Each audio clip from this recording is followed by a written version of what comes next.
In 2020, images of people in China dropping in the street went viral, using a knee and hands to break the fall. Not in the same style as millions were collapsing after 2020 by using their face to break the fall. The exact same message of fear was parroted in real time across the world by the media. And the governments of the world all agreed, for the first time ever, to tear up their own emergency pandemic preparedness protocols, the ones developed by medical experts and refined over years with consultation and discussion, so that when an emergency arises, emotion and panic doesn't get in the way. Yes, that's the one they all tore up without hesitation. And then within a fortnight, the whole world was in lockdown and people were locked in their homes, another world first. Because it was such a dangerous disease that you had to be tested to know that you had it. So virulent and transmissible, you had to keep 6 feet apart for, but to get a swab sample, drill all the way to the brain. And even if it did exist, could only kill people on average older than life expectancy itself. Or as Boris Johnson joked, get COVID, live longer. I say even if it did exist, because despite many freedom of information requests and court proceedings, no scientific documentation has ever been produced to show its isolation. It's a well-known fact. The best ways to avoid and fight off disease is to exercise, get sunshine, eat a healthy diet, and breathe fresh air. So they closed the gyms, locked everyone in their homes, kept chain fast food and liquor stores open, and enforced masks. Masks, which in 2020, Fauci said were useless. Then he said they were essential. Then 2 masks. Then the more masks, the better. Until finally confessing in 2024 that he made it all up, including the 6 feet apart. And these are the same masks which in 2003 the Australian government issued $110,000 fines to retailers for if they exaggerated the health benefits of. A lot of people assumed those in charge were looking after them. They looked after children by closing schools, banning social interactions and forcing masks on them. They looked after lovers by either separating them, locking them up together, cancelling their wedding, or by taking away their livelihood. They looked after the chronically ill by denying them medical care. Disease went undiagnosed and hospital visits were blocked. They looked after the religious by paying churches to close their doors. They looked after the abused by locking them up with their abusers. They looked after families by separating them over borders. They looked after the elderly by isolating them from their family. They looked after the dying by banning loved ones to be by their side, then banned family from attending their funeral. You weren't allowed to visit family, but you were allowed to visit a brothel. Small businesses were forced to close, but chain stores remained open. It was 2 weeks to flatten the curve, which turned into 4, 8, 12, or with Victoria, 37 weeks. All with the promise of a vaccine that's on the way, which will let everyone out of their homes because it will stop you from getting it and passing it on. Vaccine, key goal is to stop the transmission, to develop a plan for the world to globally eliminate COVID-19. They locked the entire state of Victoria down with 6.5 million people for less than 20 cases, which is impossible given PCR has a 5% false positive rate. The inventor of PCR, Carrie Mullis, said, "It can't tell you if you're sick, and if you run enough cycles, it will show anything." Carrie Mullis was a strong critic of Tony Fauci, but ended up dying mysteriously in August of 2019. Tony Fauci does not mind going on television in front of the people that pay his salary and lie directly into the camera. While the world was locked in their homes, politicians partied and took off their masks whenever they thought the cameras weren't rolling. We should all be wearing a mask. Hospitals were told to put COVID on a death certificate without a test if they assumed. Hospitals were paid more and with increasing amounts, then 3 times more if put on a ventilator. $40,000 US. We never heard about anyone dying from COVID in their homes, as you'd expect, with a deadly disease. All COVID deaths were oddly in a hospital. At the same time, hospitals were apparently overwhelmed. Videos of choreographed and well-rehearsed TikTok videos of nurses dancing were going viral. Not surprisingly, videos were emerging from all over the world showing empty hospitals. So there's nobody even in there? Nobody's in there. Nobody's in the hospital? How is that possible in a medical pandemic? That's fake news, that's why. No one was collapsing in the street from COVID, and the bodies of the homeless weren't found laying in the street. Animals weren't randomly dying from it, although at one stage the UK considered killing all pet cats to contain the spread. Super cheap antiparasitical drugs were widely reported by many sources, including The Lancet, to dramatically reduce symptoms, including Fauci himself, who in 2005 called it a wonder drug, prophylactic, and a vaccine. Then the media shills chimed in and branded the Nobel Prize-winning medication a horse dewormer and ridiculed anyone for taking it.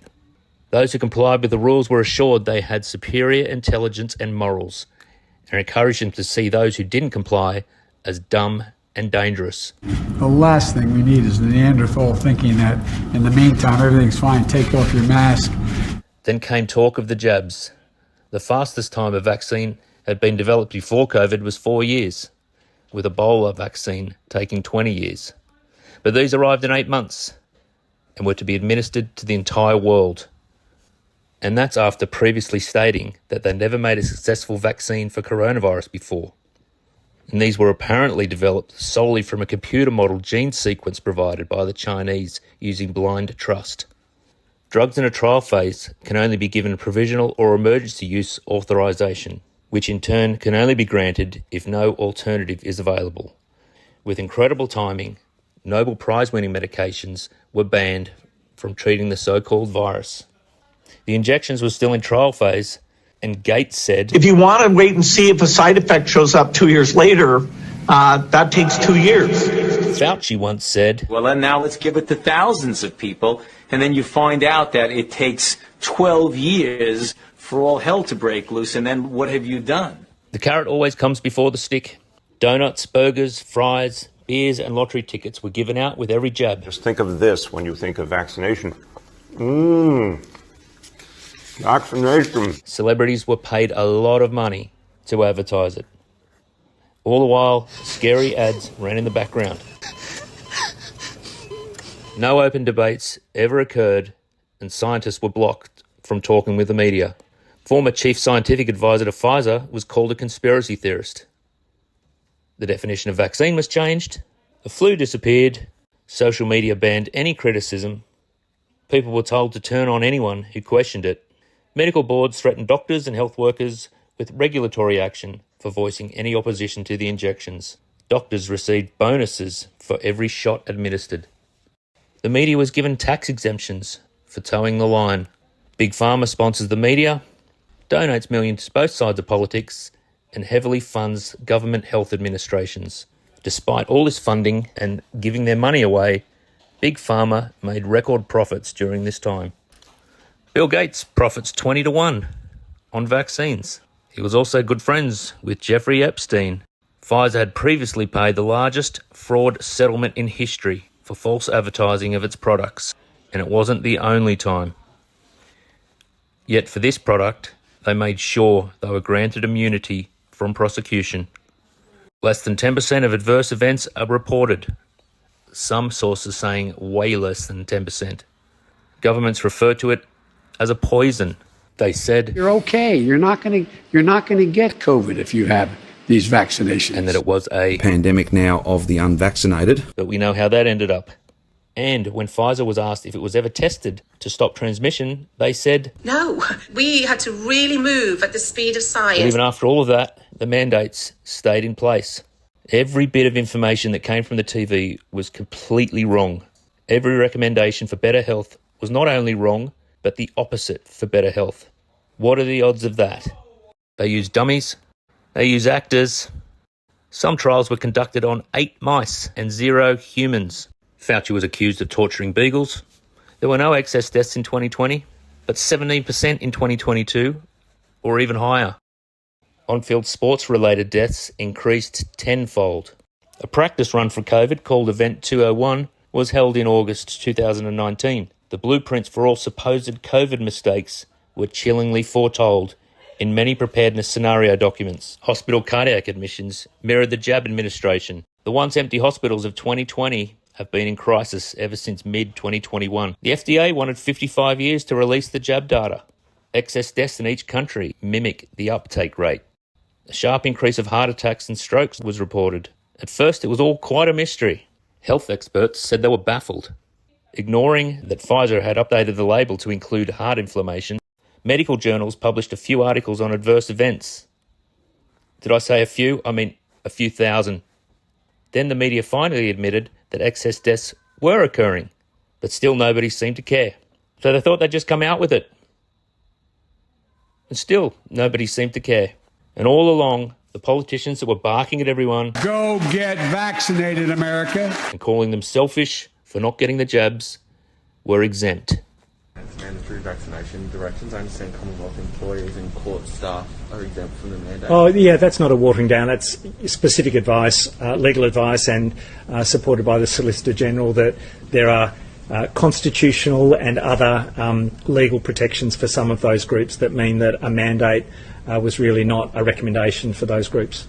And will that apply to MPs too? I mean, are those of state MPs in the Parliament? Yeah, I believe so. Again, legal impediments or legal recommendations that MPs can't be within those mandates. That's not to say that there aren't other mechanisms for MPs to be managed, but the Treasurer can speak to that. So just to clarify, that is no longer, MPs are no longer part of the public health order? No, MPs have not been part of the mandate for legal advice around that. But as I understand it, not required for MPs in Victoria as well. So that brings this compressed summary of COVID to a close. But before you consider asking any questions, I will close with a collective message from all your favourite politicians, mainstream media and Big Pharma. Excuse me. All right, move on. Nothing to see here. Please disperse. Nothing to see here, please.